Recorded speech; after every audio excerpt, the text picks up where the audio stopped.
गणेशाय नमः। नारद जी का भगवान विष्णु को क्रोध पूर्वक फटकारना और श्राप देना, फिर माया के दूर हो जाने पर पश्चाताप पूर्वक भगवान के चरणों में गिरना और शुद्धि का उपाय पूछना तथा भगवान विष्णु का उन्हें समझा बुझाकर शिव का महात्म्य जानने के लिए ब्रह्मा जी के पास जाने का आदेश और शिव के भजन का उपदेश देना।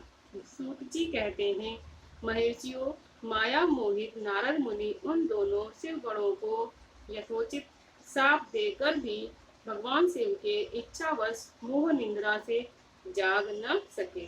वे भगवान विष्णु के किए हुए कपट को याद करके मन में दुस्सह क्रोध के लिए विष्णु लोक को गए और समिधा पाकर प्रज्वलित हुए अग्निदेव की भांति क्रोध से जलते हुए बोले।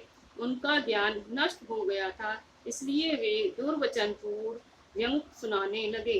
नारद जी ने कहा, अरे तुम बड़े दुष्ट हो, कपटी हो और समस्त विश्व को मोह में डाले रहते हो।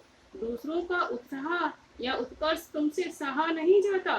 तुम मायावी हो, तुम्हारा अंतकरण मलिन है।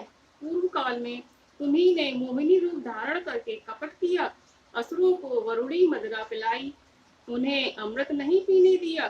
छल कपट में ही अनुराग रखने वाले हरे, यदि महेश्वर रुद्र दया करके विष न पी लेते तो तुम्हारी सारी माया उसी दिन समाप्त हो जाती। विष्णुदेव, कपटपूर्ण चाल तुम्हें अधिक प्रिय है। तुम्हारा स्वभाव अच्छा नहीं है, तो भी भगवान शंकर ने तुम्हें स्वतंत्र बना दिया है। तुम्हारी इस चाल ढाल को समझकर अब वे यानी कि भगवान शिव भी पश्चाताप करते होंगे। अपनी वाणी रूप वेद की प्रामाणिकता स्थापित करने वाले महादेव जी ने ब्राह्मण को सर्वोपरि बताया है। अरे इस बात को जानकर आज मैं बलपूर्वक तुम्हें ऐसी सीख दूंगा जिससे तुम फिर कभी कहीं भी ऐसा कर्म नहीं कर सकोगे। अब तक तुम्हें किसी शक्तिशाली या तेजस्वी पुरुष से पाला नहीं पड़ा था, इसलिए आज तक तुम निडर बने हुए हो। परंतु मित्रों, अब तुम्हें अपनी करनी का पूरा पूरा फल मिलेगा। भगवान विष्णु से ऐसा कहकर माया मोहित नारद मुनि अपने ब्रह्म तेज का प्रदर्शन करते हुए क्रोध से खिन्न हो उठे और शाप देते हुए बोले, विष्णु, तुमने स्त्री के लिए मुझे व्याकुल किया है। तुम इसी तरह सबको मोह में डालते रहते हो। यह कपटपूर्ण कार्य करते हुए तुमने जिस स्वरूप से मुझे संयुक्त किया था, उसी स्वरूप से तुम मनुष्य हो जाओ और स्त्री के वियोग का दुख भोगो। तुमने जिन वानरों के समान मेरा मुंह बनाया था, वे ही उस समय तुम्हारे सहायक हों। तुम दूसरों को यानी कि स्त्री ग्रह का दुख देने वाले हो, अतः स्वयं भी तुम्हें स्त्री के वियोग का दुख प्राप्त होगा। अज्ञान से मोहित मनुष्यों के समान तुम्हारी स्थिति हो। अज्ञान से मोहित हुए नारद जी ने मोहवश श्रीहर को जब इस तरह शाप दिया, तब उन्होंने शंभु की माया की प्रशंसा करते हुए उस शाप को स्वीकार कर लिया। तदंतर महालीला करने वाले शंभु ने अपनी उस विश्व मोहिनी माया को, जिसके कारण ज्ञानी नारद मुनि भी मोहित हो गए थे, खींच लिया। उस माया के तिरोहित होते ही नारद जी पूर्वत शुद्ध बुद्धि से युक्त हो गए। उन्होंने पूर्वत ज्ञान प्राप्त किया और उनकी सारी व्याकुलता जाती रही। इससे उनके मन में बड़ा विस्मय हुआ। वे अधिकाधिक पश्चाताप करते हुए बारंबार अपनी निंदा करने लगे। उस समय उन्होंने ज्ञानी को भी मोह में डालने वाले भगवान शंभु की माया की सराहना की। तदंतर यह जानकर कि माया के कारण ही मैं भ्रम में पड़ गया था, यह सब कुछ मेरा माया जनित भ्रम ही था, वैष्णव शिरोमणि नारद जी भगवान विष्णु के चरणों में गिर पड़े। भगवान श्री हरि ने उन्हें उठाकर खड़ा कर दिया। उस समय अपनी दुर्बुद्धि नष्ट हो जाने के कारण वे यूं बोले, नाथ, माया से मोहित होने के कारण मेरी बुद्धि बिगड़ गई थी, इसलिए मैंने आपके प्रति बहुत दुर्वचन कहे, आपको शाप तक दे डाला। हे प्रभु, उस शाप को आप मिथ्या कर दीजिए। हाय, मैंने बहुत बड़ा पाप किया है, अब मैं निश्चय ही नरक में पड़ूंगा। हरे, मैं आपका दास हूँ, बताइए मैं क्या उपाय करूँ। कौन सा प्रायश्चित करूं जिससे मेरा पाप समूह नष्ट हो जाए और मुझे नरक में ना गिरना पड़े। ऐसा कहकर शुद्ध बुद्धि वाले मुनि शिरोमणि नारद जी पुनः भक्ति भाव से भगवान विष्णु के चरणों में गिर पड़े। उस समय उन्हें बड़ा पश्चाताप हो रहा था। तब श्री विष्णु ने उन्हें उठाकर मधुर वाणी में कहा। भगवान विष्णु बोले, तात खेद न करो, तुम मेरे श्रेष्ठ भक्त हो, इसमें संशय नहीं है। मैं तुम्हें एक बात बताता हूँ, सुनो। उससे तुम्हारा निश्चय ही परम हित होगा, तुम्हें नरक में नहीं जाना पड़ेगा। भगवान शिव तुम्हारा कल्याण करेंगे। तुमने मद से मोहित होकर जो भगवान शिव की बात नहीं मानी थी, उसकी अवहेलना कर दी थी, उसी अपराध का भगवान शिव ने तुम्हें ऐसा फल दिया है, क्योंकि वे ही कर्मफल के दाता हैं। तुम अपने मन में यह दृढ़ निश्चय कर लो कि भगवान शिव की इच्छा से ही यह सब हुआ है। सबके स्वामी परमेश्वर शंकर ही गर्भ को दूर करने वाले हैं। वे ही परब्रह्म परमात्मा हैं। उन्हीं का सच्चिदानंद स्वरूप बोध होता है। वे निर्गुण और निर्विकार हैं।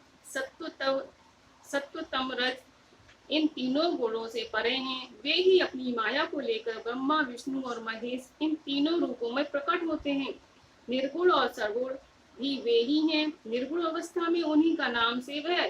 वे ही परमात्मा, महेश्वर, परब्रह्म, अविनाशी, अनंत और महादेव आदि नामों से कहे जाते हैं। उन्हीं की सेवा से ब्रह्मा जी जगत के सृष्टा हुए हैं और मैं तीनों लोक का पालन करता हूँ।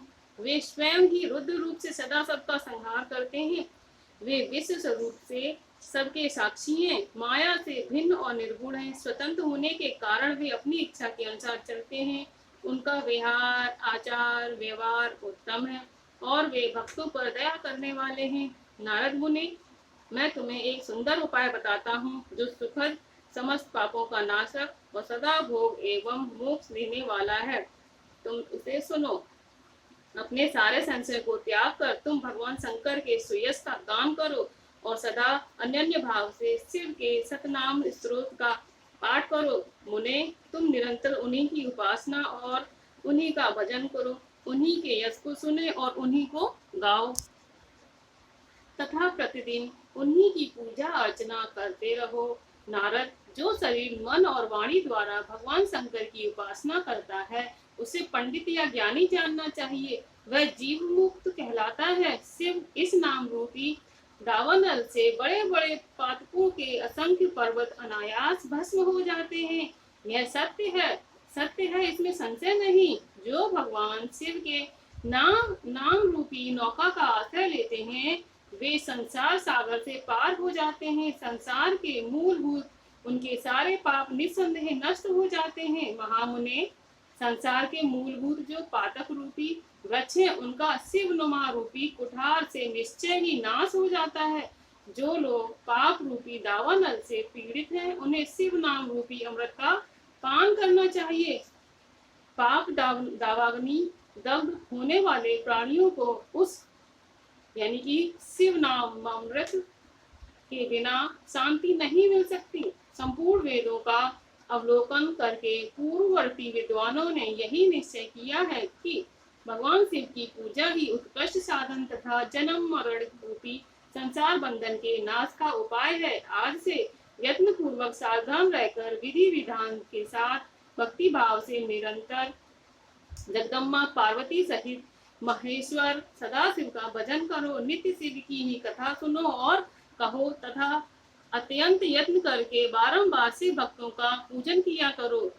मुनि श्रेष्ठ, अपने हृदय में भगवान शिव के उज्जवल चरणारविंदों की स्थापना करके पहले शिव के तीर्थों में विचरो। मुने, इस प्रकार परमात्मा शंकर के अनुपम महात्म्य का दर्शन करते हुए अंत में आनंदवन यानी कि काशी जाओ और वह स्थान भगवान शंकर को बहुत प्रिय है। वहाँ भक्ति पूर्वक विश्वनाथ जी का दर्शन पूजन करो। विशेषतः उनकी स्तुति वंदना करके तुम निर्विकल्प यानी कि संशय रहित हो जाओगे। नारद जी, इसके बाद तुम्हें मेरी आज्ञा से भक्ति पूर्वक अपने मनोरथ की सिद्धि के लिए निश्चय ही ब्रह्मलोक में जाना चाहिए। वहाँ अपने पिता ब्रह्मा जी के विशेष रूप से स्तुति वंदना करके तुम्हें प्रसन्नतापूर्ण हृदय से बारंबार शिव महिमा के विषय में प्रश्न करना चाहिए। ब्रह्मा जी शिव भक्त में श्रेष्ठ हैं। वे तुम्हें बड़े प्रसन्नता के साथ भगवान शंकर का महात्म्य और सतनाम स्तोत्र सुनाएंगे। मुने, आज से तुम शिव आराधना में तत्पर रहने वाले शिव भक्त हो जाओ और विशेष रूप से मोक्ष के भागी बनो। भगवान शिव का तुम्हारा कल्याण करेंगे। इस प्रकार प्रसन्नचित हुए भगवान विष्णु नारद मुनि को प्रेम पूर्वक उपदेश देकर श्री शिव का स्मरण कर वंदन और स्मरण करके वहां से अंतर्ध्यान हो गए। ओम श्री गणेशाय नमः।